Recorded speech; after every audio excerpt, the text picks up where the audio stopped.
masa istirahat. Kalau memang senangnya lari, misalnya jangan semua dalam 7 hari itu lari terus.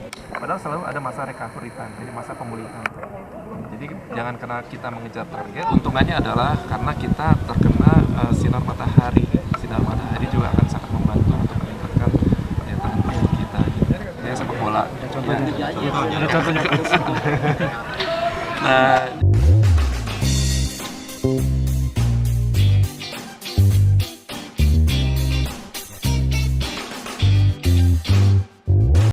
Hai guys, assalamualaikum warahmatullahi wabarakatuh. Ketemu lagi di channelnya Biru Channel.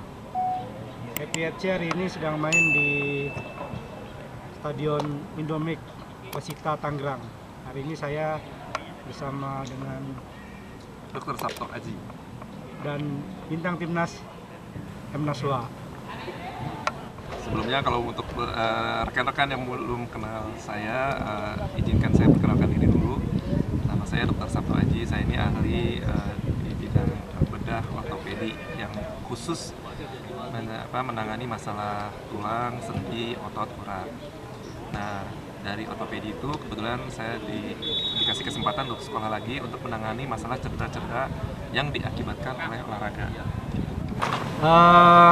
Ya, hari ini kita mau ada bincang sedikit dok, jadi mengenai menghadapi masa pandemi ini. Siap. Atlet-atlet olahraga sepak bola khususnya, kiat-kiatnya seperti apa nih dok? Jadi sebetulnya kita bicara secara umum dulu ya. Jadi pandemi ini merupakan salah satu masalah kesehatan kita yang paling serius saat ini. Nah, apapun diupayakan untuk pertama mencegah bagaimana supaya kita ini tidak terjangkit penyakit tersebut. Yang kedua adalah kalau sudah sakit apa yang harus kita lakukan. Tapi dari semua itu memang pencegahan yang paling utama. Karena kalau sudah sakit, apalagi kalau udah orang-orang yang berisiko tinggi seperti usia di atas 50 tahun, kemudian ada penyakit-penyakit penyerta seperti kencing manis, itu tentu akan meningkatkan derajat keparahan penyakit, bahkan fatal bisa sampai meninggal. Penyakit bawaan itu Ya, bisa. Nah, jadi mau nggak mau pencegahan itu menjadi utama. Kalau kemudian, dan ini penyakit ini sebetulnya nyata gitu Pak, bukan kemudian dibuat-buat di rekayasa atau ada orang bilang ada suatu ada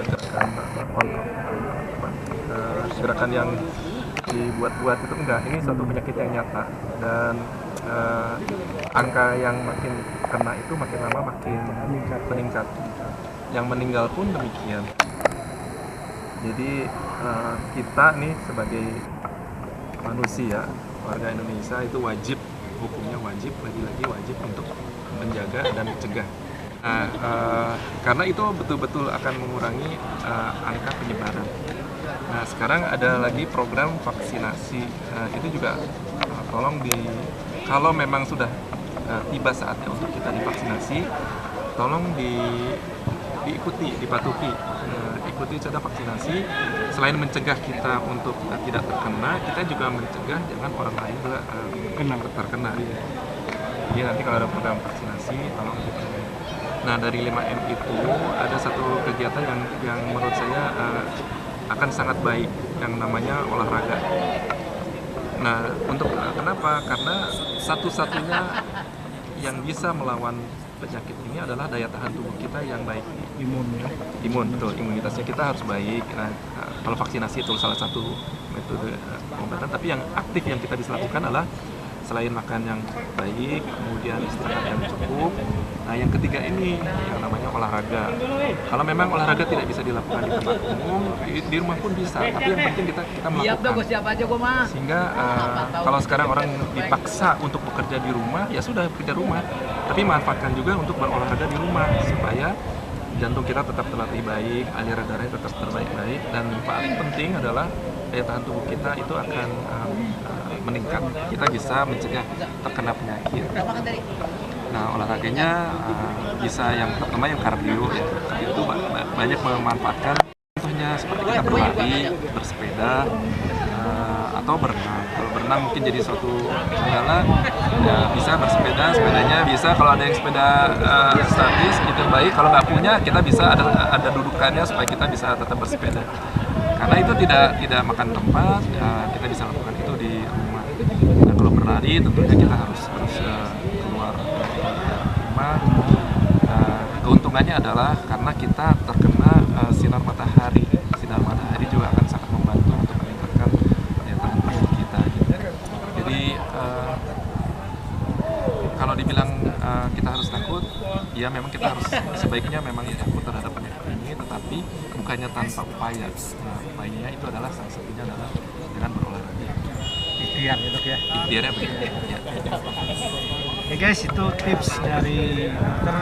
Jadi tetap jaga protokol kesehatan, tetap jaga kesehatan. Mudah-mudahan kita semua terhindar dari penyakit corona ini, dan mudah-mudahan juga corona ini segera pergi dari bumi ini. Amin. Satu lagi dok, jadi tips untuk kita sebagai pemain sepak bola nih ya, khususnya tips untuk pencegahan cederanya. Terus Ya. kalau sudah kena cedera juga kita harus gimana supaya bisa cepat pulih dan bisa main lagi. Baik, jadi berkaitan dengan pertanyaan tersebut, memang cedera olahraga itu menjadi suatu masalah. Betul, abang pemain gitu, apalagi olahraga yang berisiko tinggi. Sepak bola adalah salah satu bentuk olahraga yang berisiko tinggi untuk mengalami cedera olahraga. Nah, cedera olahraga ini sebetulnya ada dua tahapan ya yang kita harus ingat. Yang pertama adalah pencegahan. Pencegahan itu menjadi suatu hal yang mutlak, karena kalau udah cedera, ceritanya jadi akan menjadi cerita yang sedih buat terutama untuk orang-orang yang memang berkarir di bidang olahraga tersebut. Misalnya contohnya sepak bola. Nah, jadi kalau pencegahan mungkin kalau atlet pro malah mereka paham betul, karena mereka tahu bahwa sebelum latihan dia harus melakukan pemanasan. Terus yang kedua masuk olahraga inti, dan sebelum itu selesai, benar-benar selesai, kita melakukan yang namanya pendinginan. Nah, ini yang seringkali tidak dijalani oleh pemain-pemain yang amatir justru. Makanya angka cedera itu justru bukan ada pada atlet-atlet yang profesional gitu.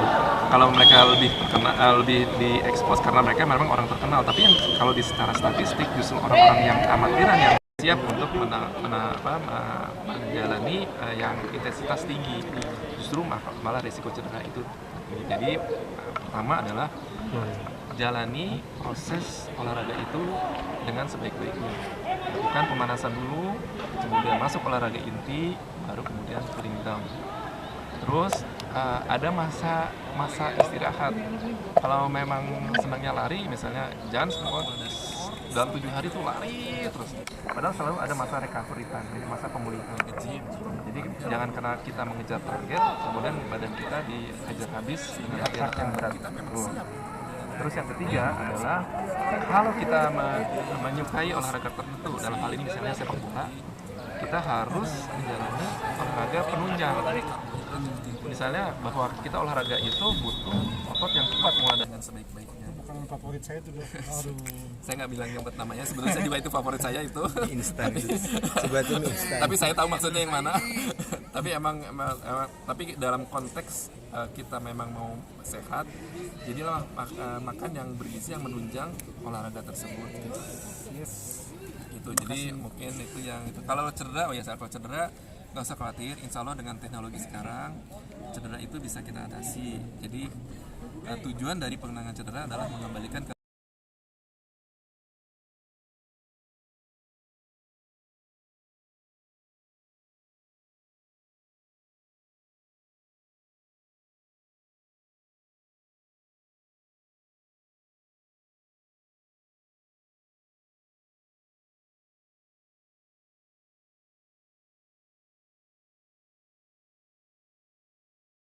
cedera adalah mengembalikan ke level aktivitas semula. Kalau memang senangnya bola, bisa bola lagi.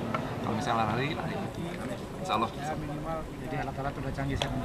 Insya Allah. Ya, itu aja. Jadi terima kasih banyak Dok. Sama-sama, sarannya. sama-sama. Terima kasih, mudah-mudahan legend kita juga bisa merebut kembali dan kita udah kangen kan ya sama aksi-aksinya. Iya. Wah, luar biasa. Legend sekali nih. Bek kiri yang siapa sih yang nggak kenal sama beliau gitu kan ya. Mudah-mudahan ya terapi bisa sembuh lagi. Amin. Ya minimal kita melepas kangen. Itu aja, terima kasih banyak Dr. Sabto. Terima kasih, sama-sama. Terima kasih Mas Naswa. Demikian. Assalamualaikum. Salam.